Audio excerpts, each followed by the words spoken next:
Columbia, no. 7 UConn delivered a shocking blow to no. 4 South Carolina, defeating the Gamecocks 87-58 on Sunday and ending their 71-game home winning streak in a dominant fashion. The Huskies' victory not only stunned the basketball world but also snapped South Carolina's long-standing dominance at Colonial Life Arena, a streak that stretched back to December 2020. UConn's performance was a statement win that turned the tables in the national title race, proving that they could still compete with the elite, even on the road. The Huskies had been in need of a major statement victory, and they certainly delivered. It was clear early on that UConn was playing with intensity and purpose. The Huskies quickly built a substantial lead, dominating in nearly every facet of the game. The Gamecocks, who had been favored to repeat as national champions, seemed to be caught off guard by the physicality and execution of UConn's offense and defense.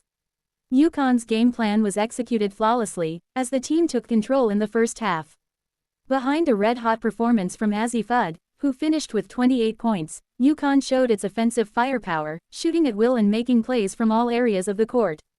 Fudd, who had been in great form in recent games, scored 18 of her 28 points in the third quarter alone, making an impressive 6 of 10 from beyond the arc.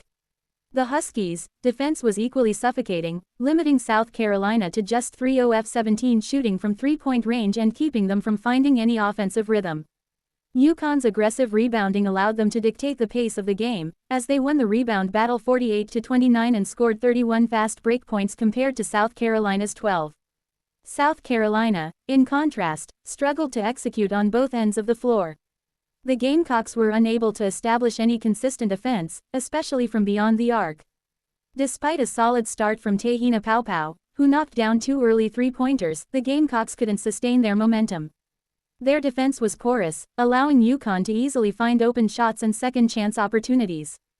In a rare moment of frustration, South Carolina head coach Staley admitted the team had been thoroughly outplayed. "We did not perform well in any area," Staley said. "We were beaten at our own game, and there's no way to sugarcoat it. We have to do a better job on both ends of the floor."